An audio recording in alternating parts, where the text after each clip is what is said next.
Hey, everybody, and welcome to another Realtor Rapid Fire, our 5-minute interview series where we ask great real estate agents 3 questions. And the hope is that we're going to learn something. The other agents that are listening are going to learn something, and also have a little fun along the way. And of course, today I'm joined by one of my favorites, Greg Davis from VRA Realty. Greg and I have met not that long ago, but I feel like we've known each other forever. Yeah, it's one of those types of relationships for sure. I feel like you're a lost friend or a lost brother that I should have met way earlier in my life, Ken. Yeah, we probably were at the same bar somewhere along the way in Seattle or Ocean City, one of Something the like bars that, in Ocean right? City. But we wouldn't necessarily remember it though. Well, maybe. All right, let's get to the questions, man. So we have 3 questions, and for this month, we're asking. Obviously the spring market's upon us, and when we get into the spring market, one of the things that happens as real estate agents and even as mortgage professionals, we get busy, and that's a good thing. But it comes with challenges around staying organized and making sure you stay on task. What are some techniques or technologies that you're implementing in this market to stay organized and make sure nothing falls through the cracks? Really great question.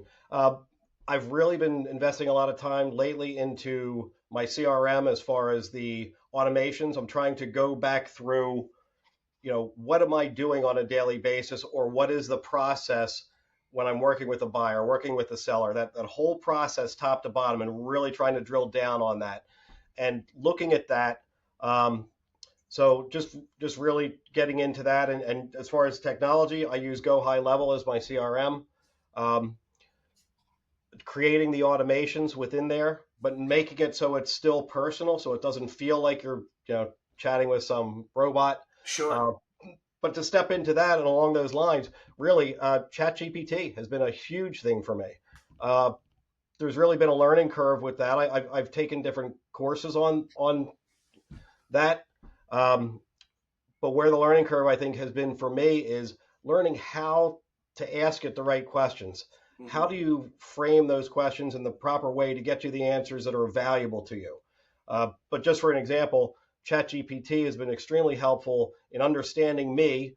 I've actually uploaded my personality profiles into it, so it understands me very clearly, and then helps I me never just. thought of that. Oh yeah, I've studied myself for 20 years, and it's been consistent, and I can tell you 10 different things I've done, from disc profile to Myers-Briggs. Uploading all that and having it understand exactly who and what I am has been huge, because now it'll frame everything from that. But it now help I can now, using that information, understanding me, and also learning how to write the right prompts, I can now help it do the automations for me. So it'll come up with those campaigns. If I say I need a campaign for sphere of influence, or a campaign for agents to get referrals for coastal area business that I do, it can help me design all those, and it's just I been love that. huge, huge. So what is there any third party products or integration tools? And we don't have to get into the specifics, but is there any that you love that other people should learn? There's so much stuff out there, Ken. I think it becomes overwhelming. Um, I I've made a conscious effort to try and cull that down, actually. So I really again, Just focus on working that ChatGPT. CRM, Yep. whatever CRM you use, work that CRM, and then use some type of artificial intelligence, whether it's Claude or ChatGPT or whatever it happens to be, to help you with some of those things. I love it.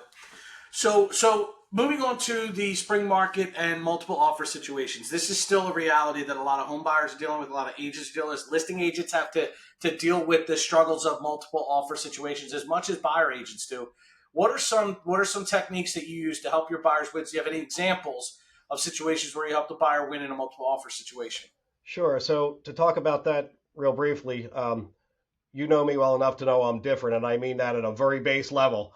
I'm not like most people out there. I do things very differently, and I think very differently, which is I've learned to appreciate that. Um, but I'm in two different markets, really. I'm in a suburbs to shore market. So the suburbs, Westchester area into southern New Jersey, those areas, I'm still seeing those multiple offer scenarios. Coastal areas where I deal with, Brigantine, Ocean City, the Wildwoods, those areas, I'm not seeing those multiple offers down there. Interesting. So the approach is different in each area. Nonetheless, the basic formula is I always call the agent. I always call the listing agent Hearing it because over and over again. I want to know what's important to their client. And listen, as a listing agent myself, right? You can't always tell everything. I mean, because what's the canned answer? They want the best price with the cleanest offer with the shortest settlement. It's almost always the same answer, right? But there's always something in that conversation, some nuance that you can pick up and tailor towards. And then it's really crafting that offer for your buyer. It's not always about waiving the inspections. Maybe it's about saying we'll cover up to an aggregate amount of pick a number, $2,500, $10,000, $5,000, or single items not to exceed X amount of dollars. Really, what you're trying to do from a buyer agent perspective is protect your seller from, or I mean, protect your buyer, excuse me, from getting hit with the big ticket items that they don't want to deal with or can't. But by the same token, if you like specify, an aggregate of X amount on the seller side, now the seller feels comfortable that you're not going to nickel dime them for, oh, the doorbell doesn't work. There's 3 light switch plates that are broken. There's some level of comfort there. But again, that's all in the conversation of framing that and, just trying to get creative and trying to figure out how to differentiate your offer. Understanding your clients and understanding what the Yeah, I think being a listing agent and a selling agent, because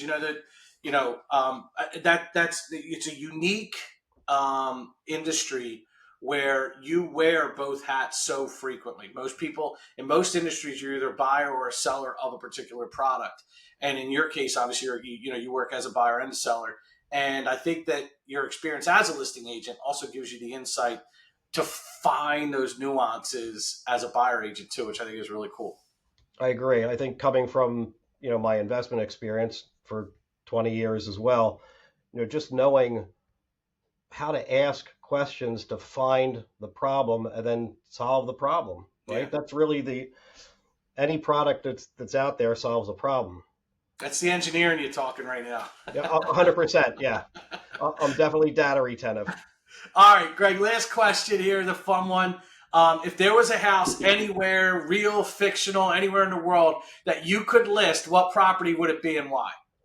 Wow, I got to go with Tony Stark's Malibu mansion.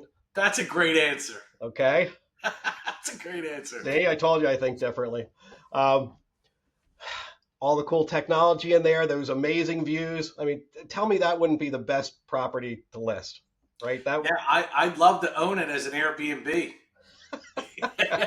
I get that. Yeah. Short-term rentals there, man, you make a fortune. No, that is cool, man. Oh, And now where we are with AI, going back to your first answer, and the ability to communicate verbally with your AI with ChatGPT, it's starting to feel more and more like Jarvis every single day, and it's it is. actually it's fun, it's exciting, it's like weird, but it's go back 10 years ago. Go back 20 years ago. The technology was available. If you had this technology then, you'd be the smartest man on the planet. Nobody Oh, would know how you did 100%. it. Yes, 100%. Cool, man. Well, thanks for hanging out with us today, Greg. Hopefully we'll have you on again soon. Enjoy that spring market. I hope you're kicking butt out there. My pleasure. Glad to be here. Thanks for having me. You bet.